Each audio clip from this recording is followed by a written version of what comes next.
Hallelujah. प्रभु की स्तुति हो, परमेश्वर का धन्यवाद। आइए हम उसका धन्यवाद करेंगे और प्रार्थना में जाएंगे। धन्यवाद धन्यवाद धन्यवाद धन्यवाद धन्यवाद धन्यवाद धन्यवाद धन्यवाद। महान जीवित परमेश्वर आपका धन्यवाद। राजाओं के राजा, प्रभुओं के प्रभु, सर्वशक्तिमान परमेश्वर आपकी स्तुति हो। हालेलुया। धन्यवाद धन्यवाद धन्यवाद धन्यवाद धन्यवाद। तारीफ तारीफ तारीफ तारीफ तारीफ तारीफ तारीफ। खुदावंद आपके सम्मुख आते हैं आज की सुबह, आपका धन्यवाद करते हैं। एक बार फिर आपके चरणों में आते हैं। हम दुआ करते हैं एक भाई बहन के लिए, बुजुर्ग नौजवान बच्चों के लिए। प्रभु प्यारे परमेश्वर, एक एक आत्मा को आपने इस दुनिया के अंदर भेजा है ताकि प्रभु आपको जाने और प्यारे परमेश्वर आपका भय रखें, आपकी महिमा करने पाएँ। धन्यवाद खुदा उन सारी बातों के लिए। महान जीवित परमेश्वर आपका धन्यवाद। सारी बात आपके हाथ में सौंपते हैं। आप पवित्र आत्मा जी हमें सिखाएं। धन्यवाद प्रभु। हालेलुया। सब कुछ आपके हाथ में सौंपते हुए धन्यवाद के साथ प्रार्थना प्रभु यीशु के नाम से मांगते हैं, आमीन। हालेलुया। प्रभु का धन्यवाद। हे या तो हे खुदावंद, हमद करूं मैं तेरी स्तुति के योग्य तेरा नाम। हे या तो हे खुदावंद, हमद करूं मैं तेरी स्तुति के योग्य तेरा नाम। हे या मैंने न जानी गहराई समुद्र की, लहरों की कोई परवाह न की। मैंने न जानी गहराई समुद्र की, लहरों की कोई परवाह न की। उतरा मैं समुद्र की गहराई के बीच में, तेरी आवाज़ सुनकर प्रभुवर। तू ही खुदावन, हम करूं मैं तेरी स्तुति के योग्य तेरा। हे यार गरते समुद्र की लहरों की हलचल से लगता है डर मुझे मेरे प्रभु। गरते समुद्र की लहरों की हलचल से लगता है डर मुझे मेरे प्रभु।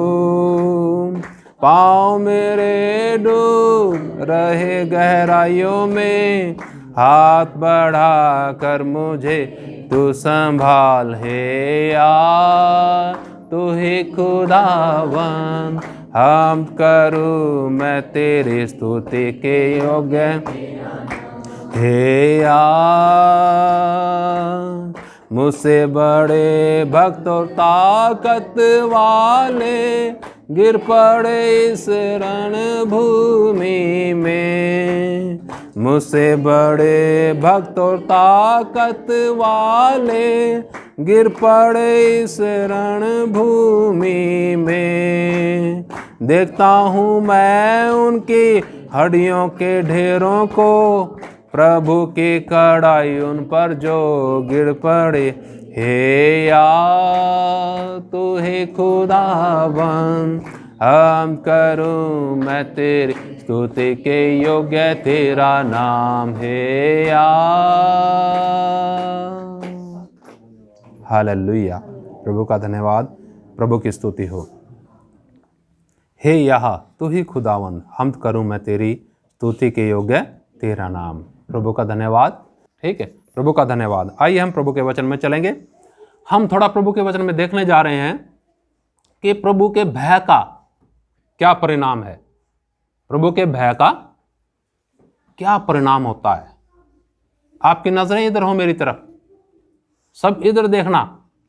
आपका ध्यान कहीं और जाएगा और विचार कुछ और आएंगे, लेकिन जब आप प्रभु के वचन को सुनोगे तो आपका ध्यान भी होना चाहिए ना उधर।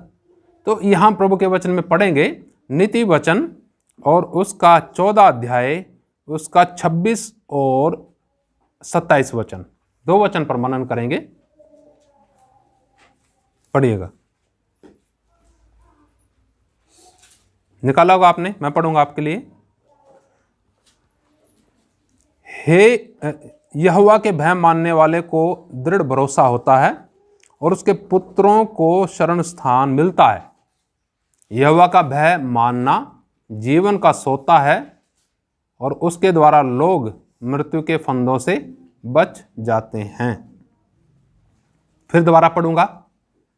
यहोवा के भय मानने वाले को दृढ़ भरोसा होता है और उसके पुत्रों को शरण स्थान मिलता है। यहोवा का भय मानना जीवन का सोता है और उसके द्वारा लोग मृत्यु के फंदों से बच जाते हैं। हालेलुया। प्रभु का धन्यवाद, प्रभु की स्तुति हो। मेरे विचार में ऐसा आया, आत्मा में ऐसा आया कि कलीसिया में बहुत से लोग हैं जो प्रभु का भय नहीं रखते। वो ऐसा सोचते हैं शायद ये एक साधारण प्रार्थना है, साधारण आराधना है, बस ये है, बस ये तो। लेकिन उनको ये नहीं पता परमेश्वर क्या है। जिन लोगों को परमेश्वर के बारे में पता है ना, और ज्ञान वो रखते हैं परमेश्वर का, लेकिन रास्ते पे नहीं है प्रभु के, वो भी परमेश्वर का पूरा भय मानते हैं। वो भी परमेश्वर का पूरा, लेकिन इनको क्या हो गया, जो रोज आराधना करना, प्रार्थना करना है, वचन पढ़ना, इनको क्या हो गया, उनको हो क्या गया। परमेश्वर का भय मानने का यहां पर नतीजा लिखा है, परिणाम लिखा है। क्या लिखा है? नंबर 1 क्या होता है? दृढ़ भरोसा। मतलब भरोसे की कब वो जरूरत पड़ती है? जिस समय आदमी परेशान है, जिस समय आदमी चिंतित है ना। अगर परमेश्वर का भय होगा अंदर, तो हमारा भरोसा किस पर होगा? उसी पर होगा कि हर एक परिस्थिति में कौन संभालेगा? परमेश्वर संभालेगा। नंबर 1 भरोसा क्या होगा? दृढ़ होगा। और दूसरा, उसके पुत्रों को शरण स्थान मिलता है। उसके पुत्रों को क्या मिलेगा? शरण स्थान मतलब प्रभु के छाए हुए स्थान में बैठा रहेगा, है? प्रभु जीवन दान देगा। किसको? एक आदमी जो शराब पीता है तो उसके बच्चे क्या बढ़ेंगे? अक्सर यही होता है ना, अक्सर यही होता है। लेकिन जो अच्छी संगति करते हैं उनके बच्चे भी क्या करेंगे? ये थोड़ा कठिन होता ना, ये थोड़ा मुश्किल होता है, क्योंकि अच्छी संगति तो अच्छा वचन, बढ़िया वचन सीखते सीखते भी नहीं आता, पसंद आ जाता कुछ और ही, और आसान भी है। वो कितना आसान है, जो अभी हमने भजन गाया कोई आसान है? तो जब हम प्रभु के भय में जीवन व्यतीत करते हैं, हमारा भरोसा उस पर दृढ़ होता है, हमारे बाल बच्चों को शरण स्थान मिलता है। और लिखा आगे, यहोवा का भय मानना जीवन का सोता है। यहोवा का भय मानना जीवन का। एक व्यक्ति के अंदर उसके बाप का, माँ का भय है, ठीक है। और एक बच्चा अपने माँ बाप के थप्पड़ मारता है, समझ में आई? क्या होगा? उसका जीवन मिलेगा? क्यों करता है ऐसा? वो उसको डर नहीं है ना, क्योंकि जैसे बच्चे, जैसे माँ बाप अपने बच्चों का देख रेख करते हैं हर परिस्थिति में, चाहे मक्कार हैं, जो मर्जी है, सब कुछ तो करेगा माँ बाप। बच्चा ऐसा सोचता है कि ये तो माँ बाप तो ऐसे ही हैं बस, है ना। ऐसे ही परमेश्वर भी सब कुछ तो करता है हमारा, छोटी छोटी प्रार्थनाएं भी सुनता है, देखभाल करता है, सारी चीज़ें तो देता है वो। ऐसे ही है बस ये तो परमेश्वर तो ऐसे ही है, ऐसा नहीं है, ऐसा नहीं है। वो जीवन का सोता है, लेकिन उसे ही मिलता है वो जो उसका भय मानता है, रखता है। जिसके पास उसका भय नहीं, कि चलो यहाँ प्रार्थना में बैठे हम, यहाँ तो भय रखो, और यहाँ से निकलते ही है क्या मरो है तो लेकिन यहाँ लिखा है परमेश्वर का भय मानना जीवन का क्या है? सोता है। और लिखा उसके द्वारा लोग मृत्यु के फंदों से बच जाते हैं। किसके द्वारा? लोग सोचते हैं आज्ञा मान रहे हैं, हम तो पढ़ रहे हैं ना बाइबल, गा रहे हैं ना गीत, गाते रहो गीत, पढ़ते रहो बाइबल, लेकिन भय ना रखो। समझ में आई? क्या ना रखो? भय ना रखो। भय रखने का मतलब क्या होता है? चाहे हम यहां हैं चाहे हम नहीं हैं, पास्टर के सामने हैं या नहीं है, एक दूसरा हमें देख रहा है या नहीं देख रहा, लेकिन एक तो है, वो देखता नहीं। श्रापित हैं वो लोग जो लोग परमेश्वर का भय नहीं रखते, मृत्यु के फंदे में भी हैं। ठीक है, मृत्यु के फंदे में आप ही हैं, डर तो है नहीं किसी का, किधर जाएगा? एक बैल है, बैल को समझ ही नहीं कहां जाना, और अगर वो उसका रस्सा हो तो मालिक उसे ढंग से ठीक ठाक भी ले जाए। जब तो प्रभु के वचन में लिखा कि तुम बैल और खच्चर के समान न बनो, जिनकी उमंग रास और लगाम से रोकनी पड़ती है, उसके पशु ना बनो, पशु के समान ना बनो। परमेश्वर ने इस्राएलियों की पूरी मदद करी, सब कुछ करी, ऐसे विश्वासियों की पूरी मदद करता परमेश्वर, और विश्वासी क्या करते जाते हैं? बेपरवाह होते जाते हैं। लेकिन परमेश्वर क्या करता है? परमेश्वर चाहता है उसके लोग जीवन पाए विश्वास के द्वारा। कौन सा विश्वास? पाने वाला विश्वास नहीं। तो परमेश्वर जो कार्य करता है उसे क्या करेगा? पूरा तो करेगा। जो इंसान अपनी भावनाओं में होकर चलेगा, बिना परमेश्वर के भय से चलेगा, तो मृत्यु के फंदों में आएगा। लेकिन जो उसका भय रखेगा, चाहे हम यहां हैं, कोई हमें देखता है या नहीं देखता, लेकिन उसका भय अगर हमारे पास है तो जीवन का सोता है हमारे पास। समझ में आई आपको? एक तरफ मृत्यु है, एक तरफ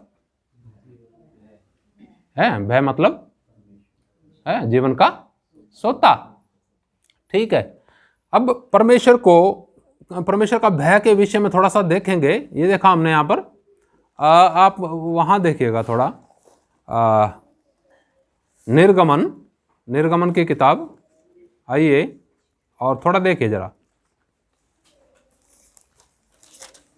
उसका 19 अध्याय में सीनै पर्वत के पास हैं इस्राएली लोग, सीनै पर्वत के पास हैं, और इसको आप घर में पढ़िएगा अच्छे से। परमेश्वर सीनै पर्वत पर उतर आने के लिए मूसा को कह रहा है इस 19 अध्याय में, सीनै पर्वत पर उतर आऊंगा मैं, इसलिए क्या करो, अपने लोगों को 3 दिन तक पवित्र करो। परमेश्वर ने कहा मूसा को, उन्होंने ऐसा ही किया। और जब 12 वचन में पढ़ते हैं, वहां पर लिखा है, तू लोगों के लिए चारों ओर बाड़ा बांध देना और उनसे कहना, तुम सचेत रहो कि पर्वत पर ना चढ़ो और उसकी सीमा को भी ना छुओ। यहाँ नियम कायदे लिखे हुए हैं, अगर कोई पर्वत को छुएगा निश्चय मार डाला जाएगा। यहाँ लिखा है उसको हाथ से ना छुएं, जो छुए उस पर पथरवाह किया जाए। फिर लिखा है उसे तीर से छेदा जाए। अगर पशु भी छू जाएगा उसको, पशु को भी मारने का हुक्म था। ठीक, लिखा है जब महाशब्द वाले नरसिंह का शब्द देर तक सुनाई दे तब लोग पर्वत के पास आए। छूने का हुक्म नहीं था उधर। ठीक है, फिर क्या हुआ? यहां लिखा है 16 वचन में, जब तीसरा दिन आया तब भोर होते ही बादल गरजने और बिजली चमकने लगी और पर्वत पर काली घटा छा गई। फिर नरसिंगे का बड़ा भारी शब्द हुआ और छावनी में जितने लोग थे सब कांप उठे। यहां परमेश्वर उतर आया परमेश्वर। क्या था? है यहां परमेश्वर अभी तक उतरा भी नहीं, लेकिन लोगों की कंपकपी पहले छूट गई। भय का जिक्र है ना, भय का जिक्र हम करें ना, थोड़ा समझना है। यहां जिस परमेश्वर की आप आराधना कर रहे हो उसी का यहाँ जिक्र है।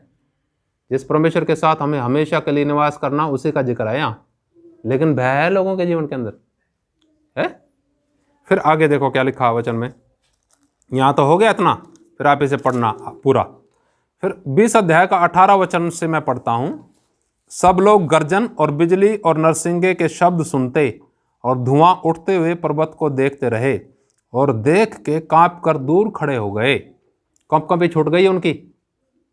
धुआं उठता हुआ पर्वत जब उन्होंने देखा, सीनै पर्वत, और वे मूसा से कहने लगे, तू ही हमसे बातें कर, तब तो हम सुन सकेंगे। परंतु परमेश्वर हमसे बातें ना करे, ऐसा ना हो कि हम मर जाएं। उनका जी में जी नहीं रहा। समझे? जिस परमेश्वर की हम बात करते हैं, जिस परमेश्वर की आराधना करते हैं, वही परमेश्वर है यहाँ।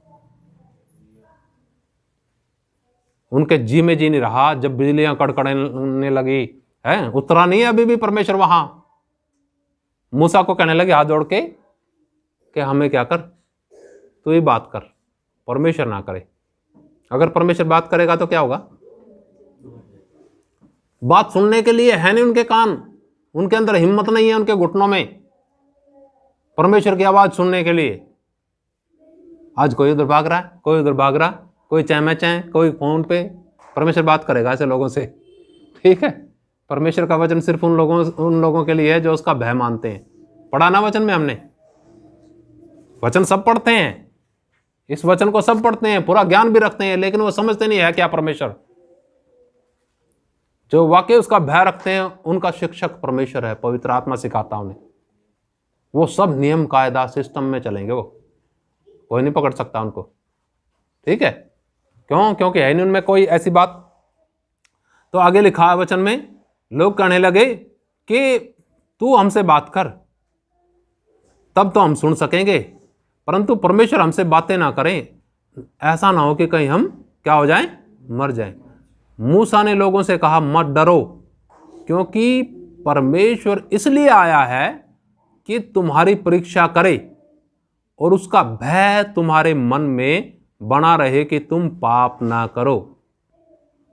और वे लोग दूर ही खड़े रहे, परंतु मूसा उस घोर अंधकार के समीप गया जहां परमेश्वर था। हालेलुया। ये सारी घटना किस लिए हुई? है बच्चों का भय, माँ बाप, बच्चों का भय, माँ बाप का भय है बच्चों के जीवन में। तो परमेश्वर का क्या होगा? तो जीवन की छाया में है मौत की है। जो सिस्टम बताया, तरीका बताया प्रभु ने, कलीसिया का सिर कौन है? और मनुष्य का है यीशु। घर का मुखिया जो है उसका सिर कौन? ठीक, सिस्टम बताया परमेश्वर ने, परमेश्वर के वचन में। वो सिस्टम नहीं मिलता आज। क्यों नहीं मिलता? क्योंकि परमेश्वर का भय नहीं है, परिवारों में भय नहीं। ठीक है?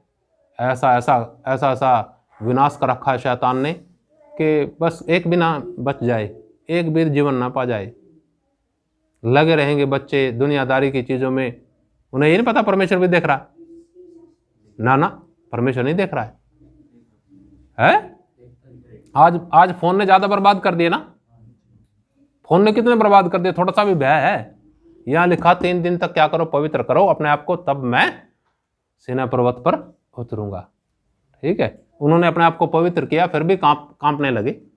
उनकी पवित्रता भी काम नहीं आई परमेश्वर के आगे। देख लो, बता दूं मैं आपको, परमेश्वर वो है, परमेश्वर जिसके पीछे हम चलते हैं, जिसकी आराधना हम करते हैं, जिसने अपने पुत्र का बलिदान दे के आपके मेरे पापों की पूरी पूरी कीमत चुकाई।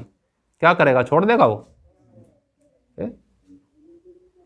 जो उसके लोग हैं, जो उसका भय मानते हैं, संभालेगा, सहायता करेगा, लेकिन उनको जरूर छोड़ देगा। जो कहते हैं कि ना बस हम तो विश्वासी हैं ना, पक्के, इतने साल पुराने विश्वासी है ना, बने रहो विश्वासी। ठीक है? विश्वास तो करने वाला शैतान भी है। याकूब की पत्री 2:19 में लिखा ना, क्या लिखा?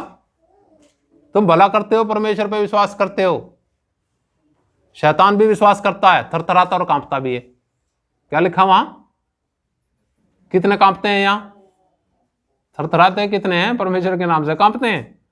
अब बताओ, विश्वास करने वाले में सबसे पहले अगर उद्धार होना तो फिर शैतान का होगा। ये विश्वासी कहते हैं हमारा उद्धार हो गया हो गया हो गया, बह तो रत्ती भरनी है जीवन में परमेश्वर का बह तो है नहीं, वो भी तो विश्वास रखता है, वो भी तो परमेश्वर को कंप्लेंट करेगा जाके, विश्वास करने से तूने इनको उद्धार दिया तो मैं भी तो विश्वास करता था। समझ में आ गई? विश्वास करने का मतलब कर्म करना, उसका भय मानना, ये समझना कि उसके पास मैंने जाना है। कहाँ लगा हुआ हूं मैं, कहाँ फंस गया मैं दुनिया में? ये दुनिया तो बिल्कुल गर्त में है, बिल्कुल नाश की तरफ जा रही है। समझ में आई? तो जब हम गंभीर होंगे, हमारे अंदर परमेश्वर का भय होगा, तो परमेश्वर की सामर्थ काम करेगी, स्वर्ग की सामर्थ काम करेगी आपके जीवन के अंदर। मैं नहीं आती है वहाँ, ठीक है, अपना कुछ नहीं रहता वहाँ, क्योंकि परमेश्वर की उपस्थिति होती है। ठीक, तो हम जो कार्य कर रहे हैं ना, हम कार्य, ध्यान से सुनिएगा इधर ध्यान से, हम कार्य वो नहीं कर रहे हैं कि आपको चंगाई मिले, आपका सिर दर्द ठीक हो, आप ये आप वो, पूरे जड़ पकड़ो दुनिया के अंदर, नहीं। हमारा कार्य है कि एक ऐसा मंदिर बनाना जिसके अंदर सिर्फ और सिर्फ परमेश्वर की महिमा भरे, वो आप और हम हैं। समझ में आई उद्देश्य हमारा? ये उद्देश्य है हमारा, और कोई उद्देश्य नहीं है। कोई ठीक हो, प्रभु का धन्यवाद, ना ठीक हो कोई बात नहीं, हम प्रभु की मर्जी स्वीकार करके संतुष्ट रहते हैं उसमें। हम प्रभु की मर्जी स्वीकार करके क्या रहते हैं? संतुष्ट रहते हैं। नहीं तो कितने लोग हैं, नौकरी भी लग गई, क्या क्या हो गया उस भाई को, है कहाँ है आज, वो हो गया गायब, उसने नहीं देखा परमेश्वर के काम को। असली कार्य होता है ये जो बता रहे हैं ना, ये होगा परमेश्वर के वचन के द्वारा, ये होगा अनुशासन के द्वारा, ये होगा परमेश्वर का भय रखने के द्वारा। जो परमेश्वर का भय मानता है उसके पास जीवन का सोता है। सोचो जीवन किसके पास है आज? जीवन है, क्यों नहीं है? क्योंकि भय नहीं है ना, परमेश्वर का डर नहीं है ना। घरों के अंदर शैतान ने पूरी तोड़फोड़ मचाई हुई है, जीवनों के अंदर शैतान ने पूरी तोड़फोड़ मचाई है, और प्रभु कहता है मैं इसलिए आया कि वे जीवन पाएं और बहुतायत से पाएं। नजर आता है जीवन? नहीं आता। इसलिए नोट कर लीजिएगा, समझ लीजिएगा, और प्रभु को बोलिए प्रभु आपका भय मेरे जीवन के अंदर पाया जाए, मैं आपके डर में अपना जीवन व्यतीत करूं। ठीक, एक भजन हम गाते हैं ना कि तेरे आत्मा से भागकर मैं किधर जाऊं, है ना, तेरी रूतों मैं भला किस तरफ नस्सा, है ना, एक जबूर है ना, भजन संहिता। अगर मैं आकाश पे चढ़ जाऊं तो वहां भी तू है, पाताल में उतर जाऊं तो वहां भी तू है, घोर से घोर अंधेरा मुझे तुझसे छिपा नहीं सकता, क्योंकि वो भी एक उजियाले से भी बहुत अच्छा प्रकाश देगा। अंधेरा भी परमेश्वर के लिए कहां छिपोगे? आत्मा कहीं नहीं छिप सकती। इसलिए समझ जाओ, इसलिए संभल जाओ। संसार के नहीं है हम कि संसार के साथ नाश हो जाएं। संसार में से प्रभु ने अलग किया, फिर भी रह रह के कौन सी लालसा? संसारिक। रह रह के कौन सी चमक दमक की इच्छा? संसारिक। कारण क्या है? वो कारण परमेश्वर के वचन से कटना है, और कटने का कारण वो है परमेश्वर का भय न रखना। जो भय रखेगा उसको परमेश्वर स्वयं अपना वचन खोल के देगा। ये जो वचन है ना, खोल के देगा, फिर समझ में आएगा, फिर मिलेगा जीवन। ठीक, फिर समझ में आएगी कि है क्या परमेश्वर, नहीं तो समझ में नहीं आता लोगों को।